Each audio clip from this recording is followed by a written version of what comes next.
guys, welcome or welcome back to my channel. My name is Benhilda if you're new around here.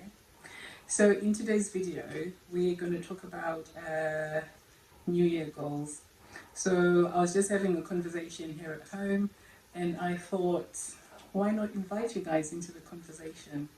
So every year I pretty much have some sort of goal that I want to work towards, that I want to achieve. And I do realize, like, the harder I go with the goals or with the parameters around them, the harder or the stronger my results tend to be. But if I'm a bit relaxed about the rules or the boundaries around them, I mean, those are the kind of results that I get in the end as well. So this year, 2025, everyone is talking about it. New year, new me, new goals and all that jazz. What does that actually mean? And what does it mean for you as an individual? So for me, this year, I have two main goals that I want to work on. The first one being a low buy challenge. So I have the low buy challenge, and then I have my fitness goals. And we're gonna dive into that in a sec. What do you think? What do you think about my low buy? You're laughing already. What? Why? No. All right, guys, hear me out. So this is the thing. I'm not saying I'm going on a no buy. I'm going on a low buy.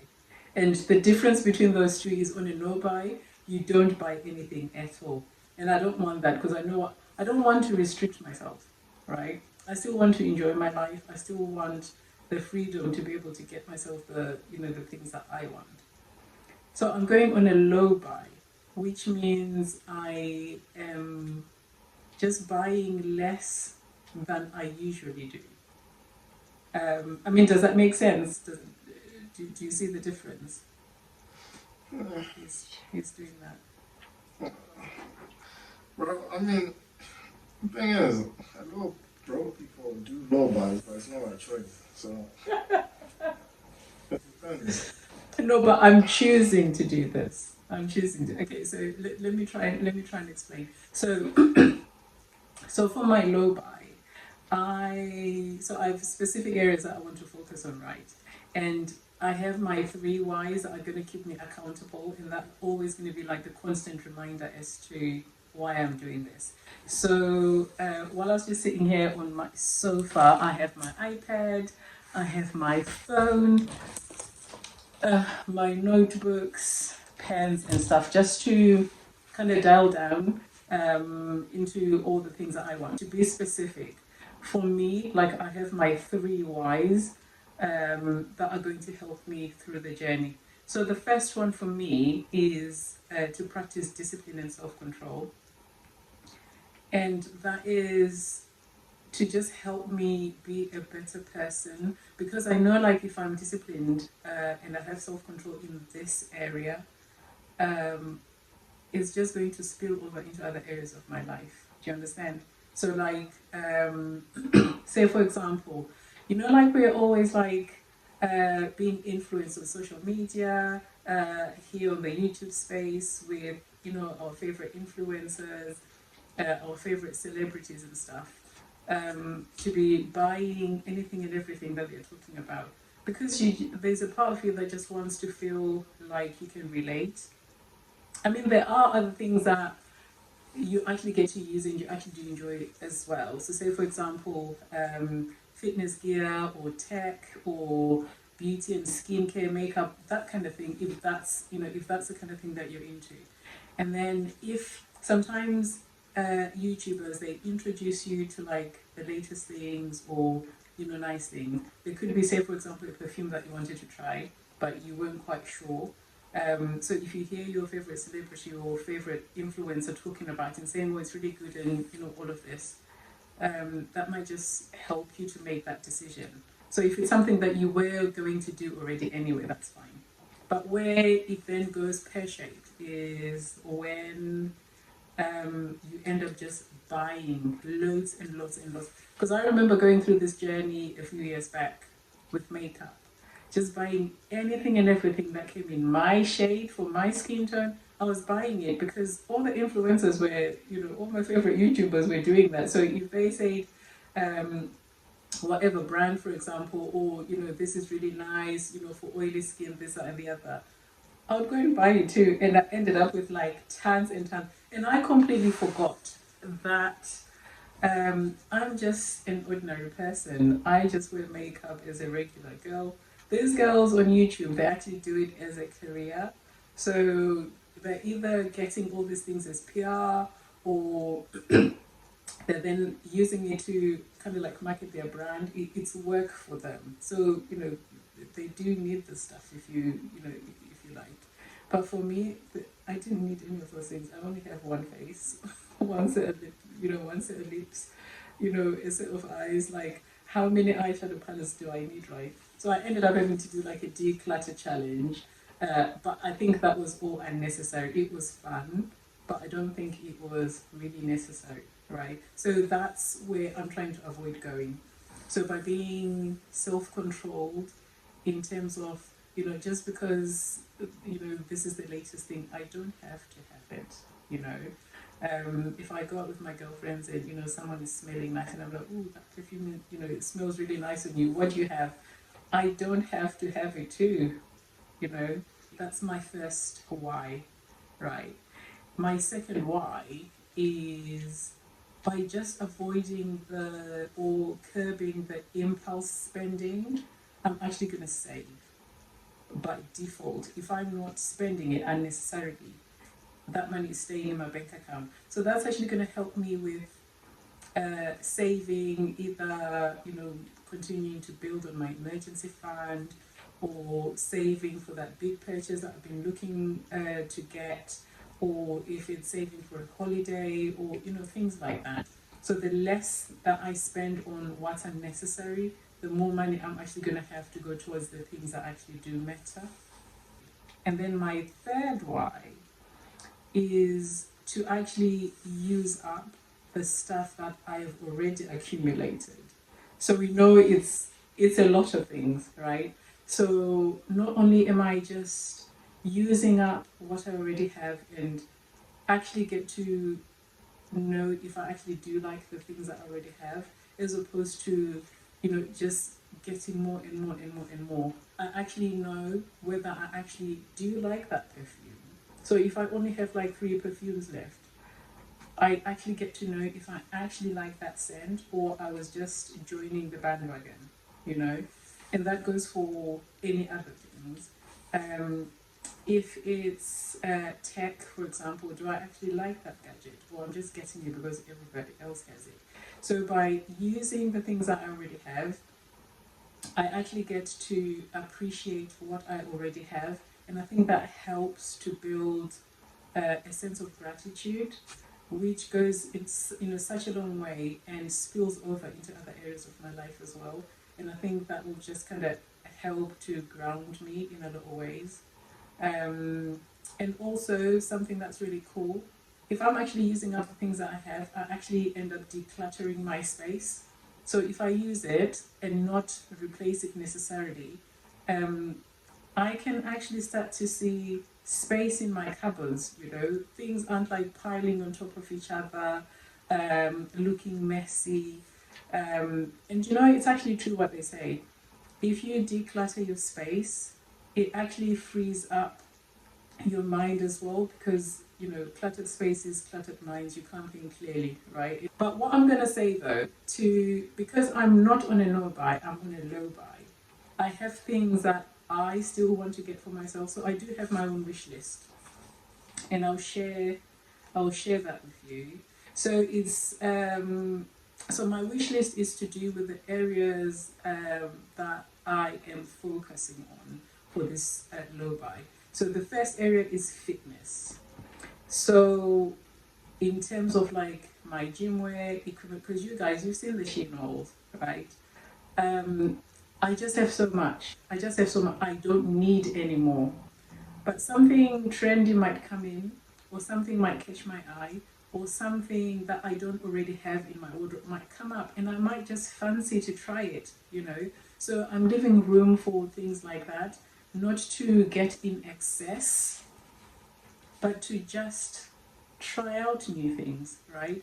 So I'm doing that for my gym wear, for gym equipment, because that's another area that I can uh, tend to get too excited and start overbuying all this equipment. And so sometimes I have to check myself and be like, pause. One, do you actually have the space for it? Say again. Check yourself, you wreck yourself. Yeah. So like, yeah, I have to remind myself, do I have the space for it? And could I use that thing elsewhere? So say for example, like I wanted to get like landmines and Olympic style barbells for different things. Um, and I just had to say to myself, like, look, some of these things I can actually go to the commercial gym and use them there for an affordable price rather than clutter up my gym and then it ends up like, you know, when it's too cluttered and you can't really think and you don't want to use the space altogether. So that's an area that I want to focus on as well. Also in terms of like supplements, jumping on these bandwagons about this is the latest thing and this is, you know, you need this and you need that. I need to make sure that whatever supplements I end up taking are supplements that I actually need and are for a specific reason. You know, not to just take them. Like, I mean, if nothing is broken, like, why try and fix it, right? And that goes as well for like accessories and things. So pretty much like my gym wear, like having multiple gloves or multiple hats and things like that. I mean, is it really necessary? I mean, it looks cute, but yeah, we could table on that. My other area of focus, apart from my fitness, is my diet. And that goes across the board like all foods, but more so processed foods and snacks. You know, you guys, I love my hauls from Zimbabwe, buying all my snacks. I have also some, I even get like, I mean, what do I not get from Zimbabwe? Like everything I just get. And I don't know why I always get in bulk, almost as if like I remember somebody saying to me once like you're shopping as if like they put a notice that okay and Spa and TM are going to shut down or something. They're like supermarkets in Zimbabwe, which is really funny when you think about it. Like I don't need to buy enough for a whole year. I mean, just for the next 3 months, it's good enough, right? I have to think about like storage solutions and longevity of the things. I mean, these things do expire, you know, so I have to be mindful of that. So that's that. So in terms of like my wish list, then, so these are the things that I have in mind that I may want in the future, but I am going to be sensible about deciding to buy them. So say for example, with and these are all like fitness related. I want new running trainers. And these ones are for like now that I'm starting to incorporate longer walks, I am jogging more, and I am finding like I think I need more cushioning in my trainers because the current ones that I have for walking, they're absolutely fine for that. But like when I'm jogging a lot more, I think I need a little bit more cushioning in my trainer. So that's the kind of trainer that I am looking to get just specifically for that. But I'm not just gonna get it now because I know now it might just be like the hype and the excitement of, oh, I'm doing more. But I'm gonna wait until, so I've set myself to wait until the end of March. If I continue to be doing these longer walks and then jogging more of the distance, then I can justify buying another pair because obviously I need to look after myself. Like I don't want to damage my fit in any way. So if that means I get a new pair of trainers, then that's what I'm gonna do. So I will shop around and kind of see what I can get, what's out there, so I can justify getting one. So that's that. And then I want new kettlebells. So like the heaviest ones that I have right now are 20 kg, and they're baby weights to me now. So I need heavier ones. At the gym, I use 24 kg ones, and they're starting to feel I could go a little heavier. So I was thinking about 28 kg one, probably at the end of March as well, but I'll see how much progress I'm making. And then for my birthday come August, I would jump over to a 32 kg one. So those are the ones that I have on my wish list for now. And to be honest, I don't really think it's a lot. Just those three things. But obviously they come with a catch. If I'm continuing to make progress in the gym, in what I'm doing, then I know I'm gonna use them. They're just not gonna sit around collecting dust. So that's that. So how I'm gonna be moving on with this, I think I'm gonna turn it into a series. So moving on from this video, I'm gonna do kind of like a current situation style to kind of show you like where I'm at in terms of like my foods, so you can see what I mean about just having too much and trying to curb and cut back on that. The same with like my gym wear and my fitness equipment, so you can see what I mean. So I'll do a whole video just dedicated to that.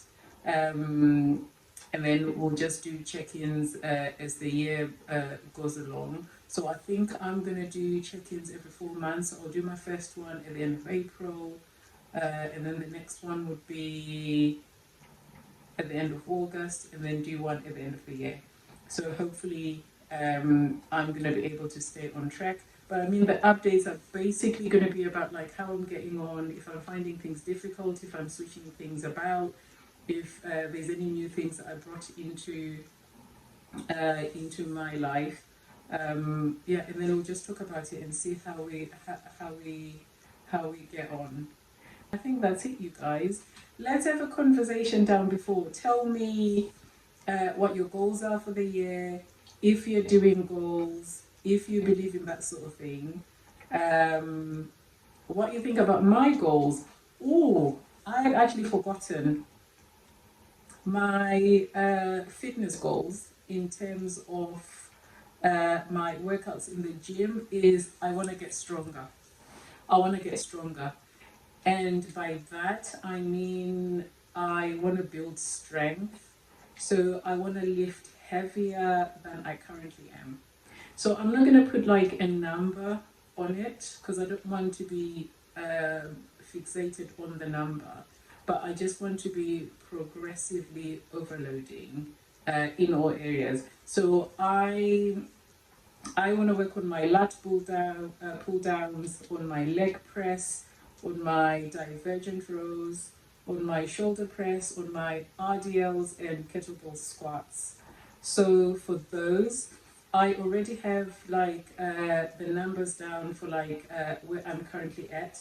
So when I'm progressively overloading, so say for example my lat pull downs, I can do 27 kg right now, and that's comfortably. So I can do 4 sets, 6 sets of that, 10 reps each set. I can do that comfortably at 27 kg. So for me to progressively overload, that means I can do 15 reps instead of 10. Or I can do 5 sets instead of 4, or I can go up in weight. So that's going to be my measure as to how I get on. So at the end of every month, I'm just going to be tracking that. And then when you do the check-ins after every 4 months, then I'm going to share with you guys like where I'm at. So yeah, your girl wants to get strong. Your girl wants to get strong. So I'm quite excited about the goals for this year actually. I think they are doable. I think they're achievable. I just need to lock in. But yeah, let's share down below, guys. Let's hear what you're doing this year. If you have any goals, if you do that kind of thing. Or who knows, your goals could be similar to mine and we could keep each other accountable. Do you have anything you want to add?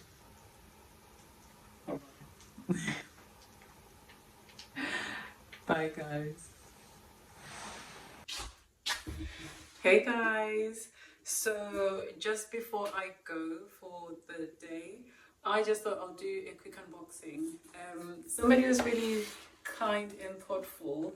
They had a trip to Lithuania just a couple of weeks ago, and so thoughtful of them. They brought me some goodies, so I thought I'll just unbox this with you. So this is what they got me. Some chocolate from there. I already helped myself to a few. They're like this. They're really nice, you guys. And since I'm on this health journey, especially like when it comes to my drinks, they have gifted me these teas, which are really gonna help to kickstart my journey. So this is stinging nettle tea, and this is a tea filter. We also have some more tea. I think this is lemon and garlic. No, lemon and ginger. And then this is green tea and some more green tea as well. And we have raw honey. So I got 2 of these. So this actually still has the pollen in it, if you can see that. Really nice, healthy, lowering blood sugar, supporting with inflammation, with your gut as well. And there's another cute little baby. This is raw forest honey. Yeah, you guys, so the stinging nettle tea, that helps with skin health, allergy relief, and pain relief in your joints and muscle, blood sugar management as well, and bone health. And then this one, actually, this one is the ginger and lemon. And then this one is ginseng and lemon tea. So your antioxidants, heart health, brain function, immune system, energy levels, inflammation, mood swings, and skin elasticity. As we're getting older, we know what we're like with women. Our collagen levels drop, so that's quite helpful. And then that's just your regular green tea. So for the honeys, you guys, these ones are actually quite good to strengthen the gum and reduce inflammation. So in terms of pain relief as well, in terms of antimicrobial properties, so that protects against infections such as E. coli, salmonella, and all of those gut issues. Really good for heart health as well. It also supports the immune system, digestive health, because there's prebiotics in the raw honey, and also protects from ulcers. I didn't know that. I don't suffer with those, but it's good to know. Non-steroid anti-inflammatory. There you go, guys. Yeah, I hope I'm gonna make good use of these, and hopefully this is gonna help me to reduce my sugar intake. Thanks for watching, guys. Bye.